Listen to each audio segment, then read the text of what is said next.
Olá, nós somos do grupo 4 da disciplina de plantações florestais e hoje a gente vai estar apresentando sobre o tema do nosso trabalho, que é um planejamento silvicultural da espécie Pinus teda no município de Rio Negrinho, no estado de Santa Catarina. Temos como propósito planejar a execução de um empreendimento florestal de Pinus teda com o objetivo de plantar 140 hectares por ano durante 25 anos, visando abastecer indústrias de madeira laminada na região de Rio Negrinho, no estado de Santa Catarina, além de analisar a viabilidade econômica do projeto. Bom, aqui a gente tem o nosso cronograma de atividades da Vita Pinus. Então, nosso objetivo é começar as atividades em 2025 e a gente tem algumas etapas a seguir. Então, quando a gente fala da etapa pré-plantio, em janeiro a gente tem a compra da propriedade. Em fevereiro a gente tem a questão da regulamentação, então a conferência se as APPs e as reservas legais estão regularizadas. Ainda em fevereiro, a gente tem a designação dos talhões, que é onde serão feitos os plantios. E a gente tem também a conferência das estradas que são previamente existentes. Em abril, a gente vai ter a limpeza da área e agora a gente começa a falar sobre unidades de plantio, portanto, a gente não considera mais a propriedade total, mas sim os 140 hectares plantados anualmente. E a limpeza da área quer dizer a retirada dos resíduos, né, e a limpeza de cada talhão, porque a área já tem um histórico de plantio florestal. E essa etapa é prevista para durar 15 dias.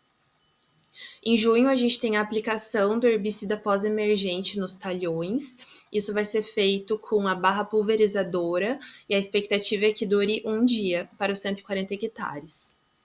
Bom, a gente entra na etapa da implantação agora, então a gente vai ter a subsolagem e a aplicação do herbicida pré-emergente, que vai ser feito com a barra Conceição.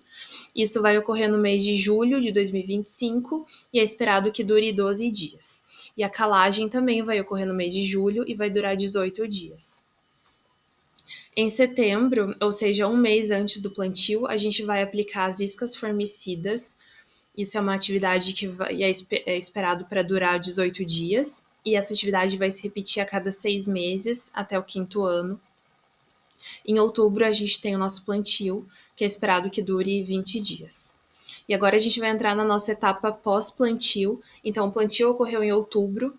Em dezembro, a gente vai ter a roçada de manutenção, que vai durar 15 dias, e essa atividade vai se repetir a cada 4 meses até o fim do 5º ano. 2 meses após a roçada, a gente vai ter a aplicação do herbicida pós-emergente nos plantios, e essa atividade vai se repetir a cada 4 anos até outubro do 5º ano. E nós vamos falar agora sobre a etapa da manutenção. Então, um mês após o plantio, vai ser feita uma vistoria em campo para avaliar a necessidade de replantio, que, caso necessário, vai ser feita no mês de novembro. Ainda sobre a manutenção, relembrando que a aplicação das iscas formicidas foi feita em setembro, né, um mês antes do plantio. Durante o plantio, vai ser feito um monitoramento, e esse monitoramento vai continuar em novembro e também em dezembro. E a partir do 2º ano, esse monitoramento vai ser feito a cada 2 meses, e também o monitoramento de doenças, ele vai começar um mês após o plantio, ou seja, em novembro de 2025, e ele vai se repetir em dezembro, e depois, assim como o monitoramento das formigas, ele vai se repetir a cada 2 meses. E nessa tabela a gente tem o cronograma de atividades referente ao 6º ano até o 25º ano, que é o nosso último ano de plantio. Então, no que se trata de monitoramento de formigas, até dezembro do 5º ano, a gente fez um monitoramento a cada 2 meses. Porém, do 6º ao 24º ano, nós vamos fazer um monitoramento de formigas mais espaçado, ou seja, a cada 5 meses. E nós seguimos o mesmo cronograma para o monitoramento de doenças. No que diz respeito ao 25º ano, o corte raso está previsto para novembro, e 6 meses antes, ou seja, em maio, a gente vai ter o nosso último monitoramento de formigas e de doenças. E no que diz respeito às outras atividades da propriedade, nós vemos na tabela amarela que nós vamos ter a poda no 4º ano após o plantio, e também no 5º ano, no 6º ano e no 7º ano. Nós vamos ter também o desbaste pré-comercial no 5º ano, e o desbaste vai ocorrer no 11º ano. E por fim, como foi comentado anteriormente, o nosso corte vai ser realizado no 25º ano. Fluxograma do pré-plantio, onde se tem o início com a compra do terreno e a regularização, a manutenção e construção das estradas e acerros, e em áreas com vegetação alta, aplicação de herbicida pós-emergente e arroçada, seguindo para o controle de formigas, e caso não tenha área com vegetação alta, podemos ir direto para o controle de formigas. Aplicação de herbicida pré-emergente na linha de plantio junto com a subsolagem. Posteriormente, a análise de solo, seguida da verificação da necessidade de correção, se sim, aplicação de calcário, e se não, para o passo B, no fluxograma de plantio. Após a realização do plantio, teremos que analisar os sinais de formiga. Se há sinais de formiga, devemos fazer a aplicação de iscas. Se não tiver sinais de formiga, temos que analisar a porcentagem de mortalidade. Se for maior que 5%, iremos realizar o replantio. Se não, faremos a aplicação do herbicida pós-emergente ou arroçado. Aí vamos para o ponto B. No ponto B, analisamos as plantas infestantes. Se há muitas plantas infestantes, devemos fazer a roçada ou aplicação do herbicida. Se não, teremos que analisar os sinais de formiga. Se há sinais de formiga, fazemos a aplicação das iscas para as formigas. Após isso, iremos analisar o ano que estamos, se for ano de desbaste ou poda. Se for um desses anos, iremos realizar essa operação. Se não for, iremos analisar se estamos no ano de corte raso. Se não for o ano de corte raso, voltamos para o ponto B e iniciará o ciclo novamente. Agora, se estiver no ano de corte raso, temos que fazer a manutenção das estradas e aceiros, para assim realizar a colheita. Agora eu vou falar um pouco da prognose de produção para esse empreendimento. Então, essas estimativas elas foram retiradas a partir do software Cispinos. Aqui no primeiro quadro, a gente tem os desbates para 11 anos de idade, lembrando que esse é o segundo desbaste, anteriormente foi feito um desbaste pré-comercial aos 5 anos, e esse desbaste aos 11 anos, ele tem uma intensidade de 25% das árvores retiradas. Então, nessa idade, os principais sortimentos obtidos a partir desse desbaste são para serraria, e um pouco menos para celulose, energia e iluminação quase zerados. O volume total desse desbaste dos 11 anos que foi retirado é de 68,9 metros cúbicos. E para o corte raso, aos 25 anos, a gente pode perceber que o principal sortimento ali é a laminação, que é a finalidade final desse empreendimento, né? Com 467,9 metros cúbicos retirados por hectare. E tem os sortimentos secundários ali, de serraria, celulose e também energia. Então, o volume total que foi retirado nesse corte raso aos 25 anos é de 772,2 metros cúbicos por hectare. Já a prognose de produção anual para cada unidade de plantio está disposta no quadro mais à direita, então do ano 1 até o ano 25. No final, na colheita final dessa madeira, são obtidos para cada unidade de plantio 2.412.788 metros cúbicos. Então, um valor bastante importante de ser estimado, já que ele vai influenciar a análise econômica, que a gente vai ver mais à frente, como é a principal entrada de dinheiro do nosso empreendimento. Olá, meu nome é Júlia, vou falar sobre a regularização da propriedade. Para que o projeto possa ser implementado, seguindo as leis, foi-se baseado na Lei nº 12.651, que dispõe sobre a proteção da vegetação nativa, e a Lei 16.342, que visa a proteção e melhoria da qualidade ambiental no estado de Santa Catarina.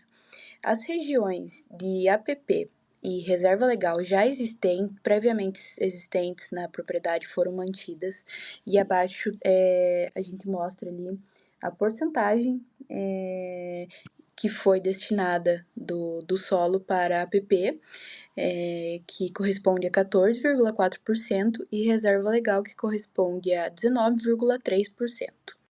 Em relação à rede viária, a propriedade é margeada em partes pela rodovia SC-112 e temos também rodovias municipais que cortam a propriedade.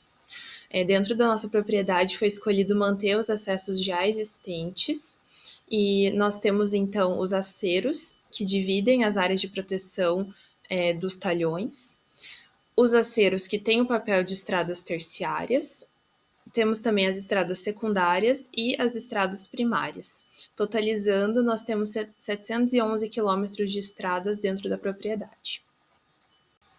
Bom, em relação ao talhonamento da nossa propriedade, considerando que a gente tem o plano de plantar 140 hectares por ano durante 25 anos, a gente tem uma área de efetivo plantio de 3.592,2 hectares. E os talhões eles têm o tamanho máximo de 55 hectares, respeitando sempre a declividade do nosso terreno e as áreas que já estavam previamente previstas como APP e como reserva legal. Eu vou falar agora sobre os rendimentos operacionais. Como podemos observar nessa tabela, as atividades de plantio, poda e desbaste se destacam como os mais intensivas em termos de tempo, custo e mão de obra. O plantio, por exemplo, exige um grande número de colaboradores e um período de maior tempo para execução. As podas são realizadas em diferentes fases do desenvolvimento da planta, o que impacta diretamente na produtividade e na qualidade final do produto. Já o desbaste é fundamental para garantir o crescimento saudável das árvores. É importante ressaltar que essas atividades merecem atenção especial em termos de planejamento e gestão. Então, agora partindo para a parte mais de análise econômica e também viabilidade desse projeto. Então, para estar estipulando essa viabilidade, a gente adotou um horizonte de planejamento de 50 anos, já que após esse período as atividades da empresa vão estar sendo encerradas. E para o fluxo de caixa, a gente quis fazer algo bem detalhado e próximo da realidade. Então, consideramos a taxa de depreciação individual de cada um dos equipamentos utilizados nesse projeto. Também os valores residuais de mercado que entram como uma receita no fluxo de caixa após estar finalizando a vida útil de cada um deles, além da reposição desses equipamentos quando for o caso eles venham a quebrar ou encerrem a vida útil deles. A gente também se embasou nisso para estar realizando uma aquisição de novos equipamentos. Já os valores para a venda da madeira, que vão ser a nossa principal receita da empresa, né, foram baseados em preços ali da região, principalmente dados fornecidos pela Secretaria da Agricultura e do Abastecimento. Agora o quadro ali eu vou dar uma explicada sobre os resumos dos resultados dessa análise econômica. Então a gente obteve um valor presente líquido de R$ 40.225.463,83. Já para a taxa interna de retorno, ou a TIR, ela girou em torno de 14%. E o VAUE, que é o valor anual uniforme equivalente, girou em torno de R$ 3.218.036, além de 11 centavos. A razão benefício-custo desse projeto foi de 3,29, e todos esses cálculos eles foram feitos utilizando uma taxa mínima de atratividade de 8% para esse investimento. Então, a partir do estudo desse empreendimento, a gente pôde constatar os principais inconvenientes ou desvantagens deles são especialmente a longa rotação do plantio de 25 anos, né? Que pode tornar o projeto um pouco imprevisível, além do alto preço das terras ali na região de Rio Negrinho, o que talvez possa comprometer um pouco o orçamento. E entre as vantagens, a gente pode citar principalmente a adaptabilidade da espécie Pinusteda à região de Rio Negrinho, né? Ela se encaixa muito bem ali nas características da região, e também o mercado consumidor estabelecido nas proximidades, com empresas com bastante potencial comprador dessa matéria-prima que a gente vai estar produzindo, né?